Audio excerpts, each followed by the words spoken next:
One of the things that is so important today is that India and the government of India takes seriously this matter. It is extremely serious, and it has far-reaching consequences in international law and otherwise.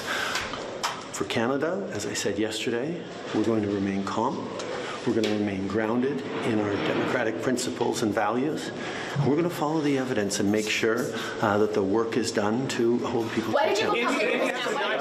Joining us now from Toronto is Derek Decloet. Derek, so how are people in Canada reacting to these allegations, and what are the next steps for the Trudeau government? I would say the reaction was one of shock, actually, when this first came out, when the Prime Minister first announced it yesterday. There are really significant ties between Canada and India. Of course, India is the largest source of immigrants to Canada. It's the largest source of foreign students. There is a growing economic relationship and tens of billions of dollars of investment held by Canadian funds in India. So those ties have grown for a long time, and there's a significant Indian diaspora in Vancouver and Toronto in particular. So these kinds of stories, they really get noticed. And I would say adding to it is just the nature of the allegation that a Canadian citizen was shot in cold blood in the suburbs of Vancouver, allegedly, by agents of the Indian government. It's really reverberating around the country, and people can talk of little else. How's the Biden administration reacting? Does this put the White House in a bit of a difficult situation, given the overtures that we've seen in terms of strengthening that relationship with India?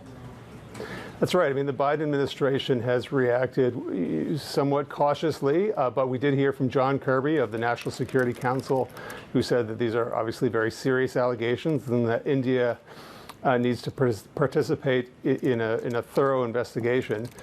But of course, the administration is in a difficult spot, as you say. I mean, Canada is a major ally with whom it shares a border, a significant trading partner, of course, and a very long history. And at the same time, Canada is a country of only 40 million people, and it doesn't have the geopolitical weight that India has. And of course, Biden at the G20, along with others, is seeking out Modi as an ally, as a counterweight in the Asia-Pacific region to China, as a potential security partner, a stronger security partner in Asia.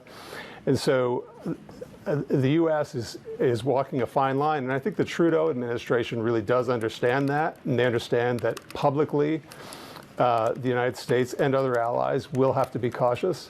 But Trudeau and his government, in a story that we just recently published on the Terminal, it makes very clear that they kept the allies, they kept the United States and the White House in the loop on these allegations all through the summer as they were investigating them.